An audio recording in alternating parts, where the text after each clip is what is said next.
Hi friends, 50க்கு மேலே உங்களுக்கு முடி கொட்டுச்சுன்னா கண்டிப்பாக இந்த ஹேர் பேக் ட்ரை பண்ணி பாருங்கள். உங்களோட ஹேர் ஃபால் டோட்டலாக கம்மி பண்ணி ஸ்கேல்பை க்ளீன் பண்ணி டேண்ட்ரஃபையும் கிளியர் பண்ணி கொடுக்கும், ஹேர் க்ரோத்தையும் கொடுக்கும்.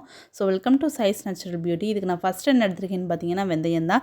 ஸோ நான் சொல்கிற ஒவ்வொரு டிப்ஸையுமே நீங்கள் ஃபாலோ பண்ணால் தான் உங்களுக்கு இந்த ஹேர் பேக்கோட பெனிஃபிட் கிடைக்கும். ஸோ ஸ்கிப் பண்ணாமல் ஃபுல்லாக பாருங்கள். ஸோ வெந்தயத்தில் வந்து நிறையவே ப்ரோட்டீன் இருக்குது, நிக்கோட்டினிக் ஆசிட் இருக்குது. ஸோ ஹெல்த்தியாக இருக்க வேண்டிய ஒரு ஹேர் டேமேஜ் ஆகி வீக் ஆகி விழுகுதுன்னா அந்த ஹேரை ஸ்ட்ராங் ஆக்கி ஸோ அதுக்கு என்ன ஸ்ட்ரென்த் வேணுமோ அதை கொடுக்குறதுக்கு இந்த வெந்தயம் ரொம்ப ஹெல்ப்ஃபுல்லாக இருக்கும்.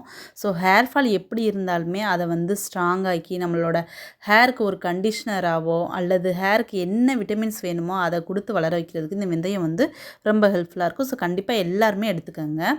நெக்ஸ்ட்டு பார்த்தீங்கன்னா தயிர் தான் எடுத்திருக்கேன். ஸோ தயிர்லையுமே நிறையா ப்ரோட்டீன்ஸ் இருக்குது, விட்டமின்ஸ் இருக்குது அண்ட் லாக்டிக் ஆசிட் இருக்குது. ஸோ இது ஃபுல்லாமே பார்த்திங்கன்னா நம்மளோட ஹேரை வந்து நல்லா ஸ்ட்ராங் ஆக்கி வீக்காக இருக்கிற முடியை வந்து நல்லா ஸ்ட்ரென்த்தை வளர வைக்கிறதுக்கு அண்ட் அது மட்டும் இல்லாமல் டேண்ட்ரஃபை கம்மி பண்ணுறதுக்குமே ரொம்ப ரொம்ப ஹெல்ப்ஃபுல்லாக இருக்க போகுது.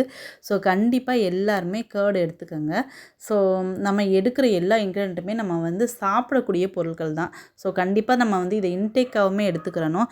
ஏன்னா நம்ம வந்து ஒரு செடியில் வந்து தண்ணி ஊற்றுறோம் அப்படின்னா அது நார்மலாக வளர்ந்துட்டே இருக்கும்.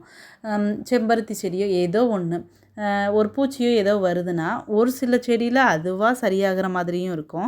பட் ஒரு சில செடிகளில் வந்து சரியாகாமல் அந்த செடியே ஃபுல்லாமே செத்து போயிட்டு அதுக்கப்புறமா அதில் வந்து எந்த பெனிஃபிட்டுமே இல்லாமல் போகும். ஸோ அந்த மாதிரி ஸ்டேஜ் ஆகாமல் தடுக்கிறதுக்கு நம்ம கண்டிப்பாக இந்த மாதிரி ஹேர் பேக்ஸ்லாம் எடுத்து தான் ஆகணும். ஸோ உங்களுக்கு புரிஞ்சிருக்கும்னு நினைக்கிறேன். ஸோ ஹேர் பேக்கோட பெனிஃபிட்ஸ். ஸோ நெக்ஸ்ட்டு பார்த்தீங்கன்னா வெங்காயம் தான் எடுத்திருக்கேன். அதுவும் சின்ன வெங்காயம். சின்ன வெங்காயத்தில் வந்து சல்ஃபர் கண்டென்ட் அதிக அளவில் இருக்குது. இது வந்து நம்மளோட ஹேர் ஃபாலை வந்து கம்மி பண்ணுறதுக்கு ரொம்ப ஹெல்ப்ஃபுல்லாக இருக்கும். அண்ட் அது மட்டும் இல்லாமல் இதில் வந்து சிங்கு இருக்குது. இது வந்து பார்த்திங்கன்னா நம்மளோட ஹேரை வந்து நல்லா ஹெல்த்தியாக நல்லா அடர்த்தியாக வளர வைக்கிறதுக்கு ரொம்ப ரொம்ப தேவையான ஒரு விட்டமின். ஸோ இதுவுமே இந்த வெங்காயத்தில் இருக்குது. ஸோ இது ரெண்டுமே சேரும்போது பார்த்திங்கன்னா நம்மளோட ஹேரை வந்து நல்ல ஒரு ஸ்ட்ரென்த்தாக வளர்க்குறதுக்கு ரொம்ப ஹெல்ப்ஃபுல்லாக இருக்கும் அண்ட் டேண்ட்ரஃபை கம்மி பண்ணி கொடுக்கும்.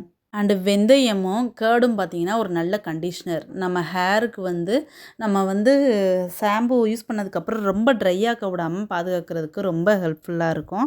அண்ட் அது மட்டும் இல்லாமல் நான் வந்து கேர்டும் அண்டு வெங்காயம் ரெண்டுமே எவ்வளோ அளவு சேர்த்துருப்பேன்னு நீங்களே பார்த்துருப்பீங்க. ஸோ அந்த அளவுலேயே நீங்களுமே எடுத்துக்கோங்க. ஸோ இந்த மாதிரி மூணையுமே நல்லா அரைச்சி உங்கள் ஹேர் பேக் அப்ளை பண்ணுங்கள். நான் சொன்ன மாதிரி ஸ்கேல்பில் படுற மாதிரி அப்ளை பண்ணுங்கள்.